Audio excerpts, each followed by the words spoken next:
Fala pessoal, estamos dando início à nossa segunda aula sobre o México e o tema dessa aula são as revoluções formadas pelo Exército Zapatista de Libertação Nacional. Exército muito atuante durante o século XX, período de formação do NAFTA, que causou algumas revoluções dentro do cenário geopolítico do México. Um destaque para essa temática, que cai muito em processos seletivos, em vestibulares, em concursos também, dentro da parte de atualidades. O Exército Zapatista de Liberação Nacional, ele é inspirado em um herói mexicano, um herói da Revolução Mexicana de 1910, chamado de Emiliano Zapata. Zapata lutava contra uma formação autocrática militar dentro do México e era a favor de uma reforma agrária justa e humanitária para toda a população mexicana. A maioria dos membros que seguem o Exército Zapatista de Libertação Nacional são indígenas, descendentes de maias e camponeses, tá? Por isso a ideia continua muito forte, muito irragada dessa reforma agrária. Esse exército ele foi criado por volta de 1983, ele se organizou dentro das montanhas do México por mais ou menos 10 anos antes de começar suas atuações dentro de todo o território mexicano. O Exército Zapatista não faz distinção de membros, ele não faz distinção em idades, em gênero, em biotipo. Basicamente, se você é descendente de indígenas, se você é indígena, se você é camponês, você vai poder fazer parte do Exército Zapatista, que tem um saudoso número de pessoas, tá? Como pode ser observado aí na imagem a seguir. Um outro ponto de relevância é que o Exército Zapatista utiliza essa estrela vermelha como representatividade, como simbologia. A estrela vermelha que é algo comum dentro de vários movimentos de cunho de esquerda, no qual representa vários movimentos ao longo do mundo, não só dentro do México, tá? E para quem não sabe, esse senhor aí, esse rapazote, esse gatão, é o Emiliano Zapata, considerado até hoje um grande herói dentro do povo mexicano.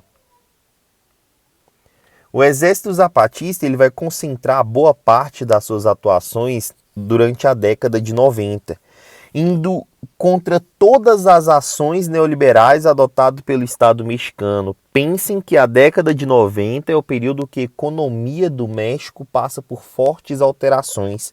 Como consequência dessas fortes alterações, o Exército Zapatista passa a ser mais atuante. Um exemplo dessas alterações econômicas dentro do México é a implementação do NAFTA, tá?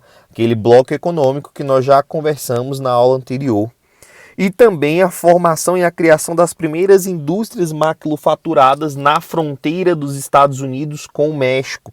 Permitiu sim a ampliação do trabalho, mas também permitiu a perca de autonomia, a perca de gestão e, acima de tudo, a desvalorização da mão de obra mexicana.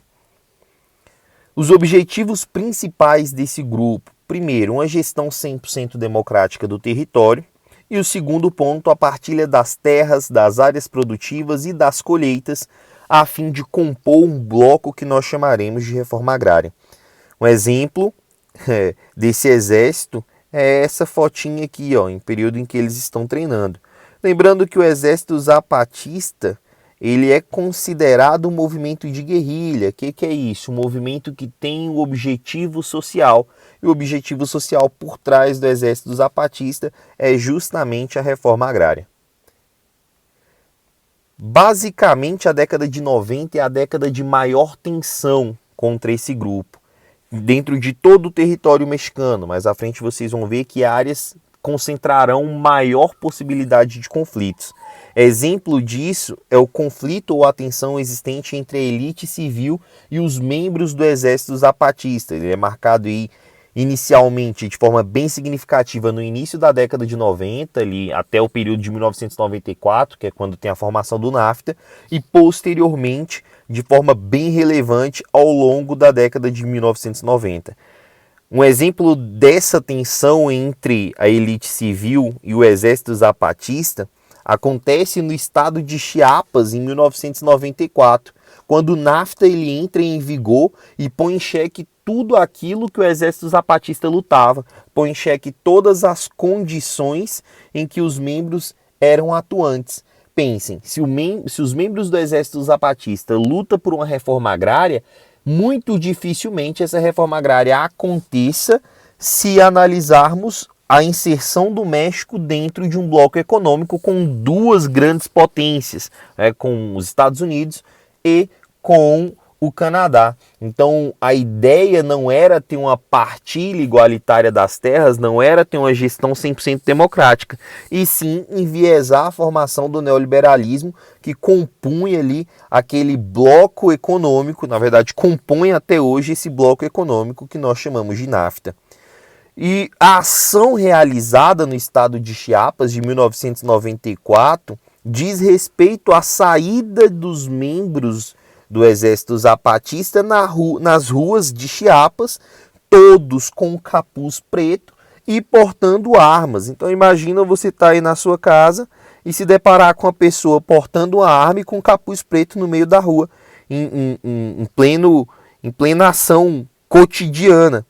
A consequência disso vai ser a prisão de alguns membros, né? E a aparição bem significativa desse personagem aqui, ó. Esse rapaz que eu amplio na foto, ele é o subcomandante intitulado como Marcos. E ele se torna uma das ferramentas principais nas revoluções mexicanas formadas aí ao longo da década de 90. Marcos, ao ser preso e questionado, ele passa a declarar que todos os membros do exército zapatista também se chamariam de Marcos.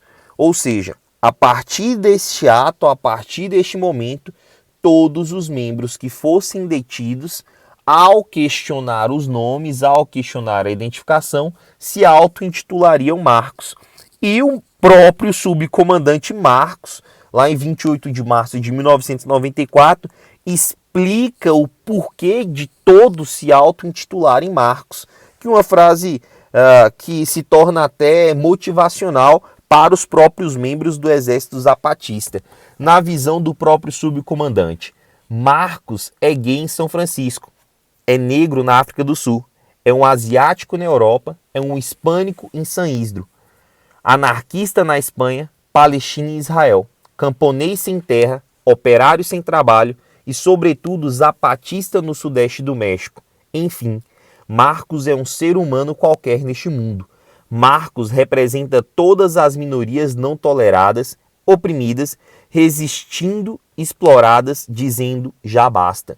Todas as minorias da hora de falar e as maiorias na hora de se calar e aguentar. Todos os não tolerados, buscando uma palavra, a sua palavra. Tudo que incomoda o poder e as boas consciências. Este é Marcos. Novamente aí, na visão do subcomandante, que se torna um ícone por utilizar esse cachimbo em quase todos os seus discursos. Na visão ainda dele, todos com arma ou sem arma, com rosto ou sem rosto, indígena ou não indígena, tomam para si nosso sonho de um país melhor, serão considerados zapatistas, tá?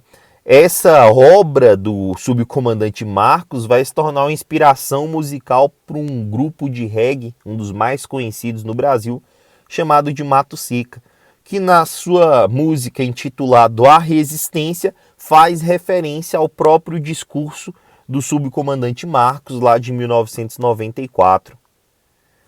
Ainda em 1994 vai ser declarado oposição total ao governo mexicano e ao NAFTA, pensando que o NAFTA aí vai entrar em vigor também neste mesmo período. O exército de camponeses eles vão surpreender as forças militares mexicanas, utilizando táticas de guerrilhas, e isso vai gerar uma ampliação ao apoio popular, formando um levante, tá? Lembrando, esse levante iniciado pelo exército zapatista e comandado pelo exército zapatista. Após aproximadamente 12 dias de combates dentro das selvas e dentro das montanhas do México, o presidente em vigor da época, o Carlos Salinas, vai tentar entrar com a negociação de cessar-fogo. E os rebeldes, considerados pelo Estado como rebeldes, que estava sendo liderado naquela época pelo subcomandante Marcos, vai aceitar, porque os impactos do período, os impactos do conflito já era significativo.